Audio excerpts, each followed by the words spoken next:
O direito à participação de crianças e adolescentes está previsto no artigo 12 da Convenção sobre os Direitos da Criança e também no artigo 16 do Estatuto da Criança e do Adolescente.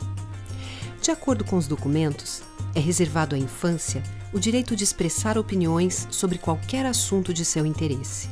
Ou seja, meninos e meninas devem escutar e ser escutados, opinar e intervir nas diferentes esferas sociais.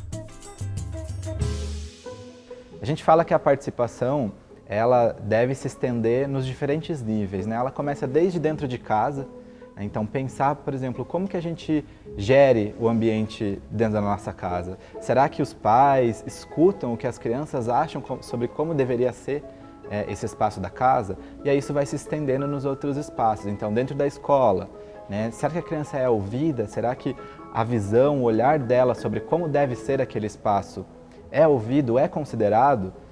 A criança poder participar das tomadas de decisão, de pensar como que deve ser a escola, dos mecanismos de gestão dessa escola, dos mecanismos de avaliação, né, do conteúdo.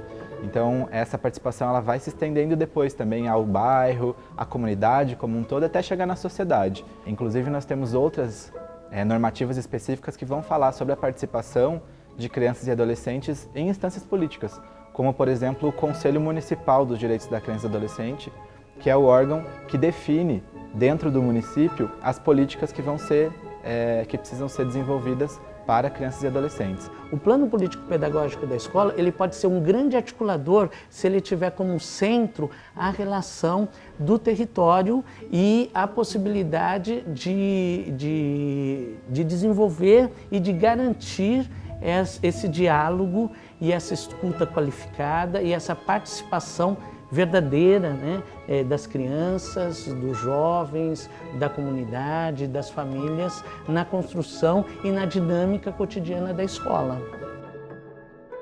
O direito à participação também é essencial para o próprio desenvolvimento humano, uma vez que contribui para os processos de aprendizagens, potencializando os indivíduos a atuarem em grupo e participarem da vida social nos diversos espaços em que convivem. Que as pessoas por si só, dentro desses diferentes espaços, têm muita força de mobilização, né?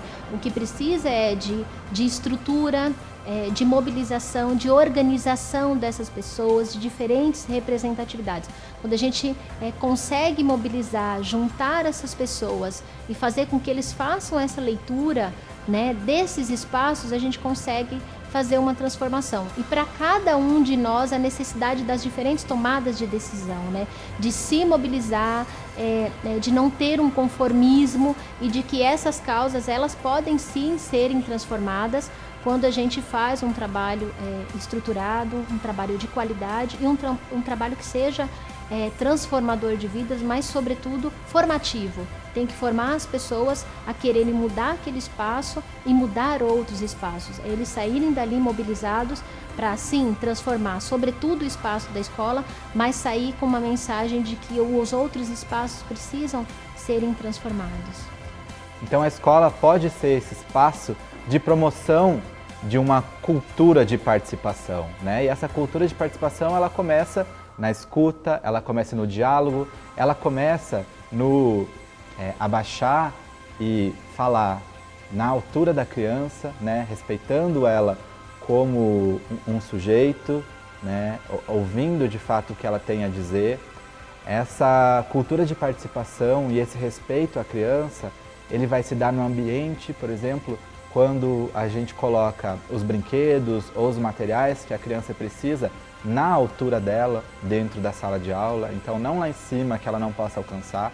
Se é algo que é para ela, se é algo que é para o desenvolvimento dela, né, para a prática educativa dela, para o processo educativo dela, ela deve ter acesso, ela deve estar na altura dessa criança também, né? Então, tudo isso são pequenas coisas que são simples de serem transformadas dentro de uma escola, e isso vai gerando esses elementos que, ampliados, passando para os outros níveis, passando para os outros espaços, vão ser fundamentais para a construção de uma cultura de participação, não apenas na infância, mas em todas as fases da vida, né?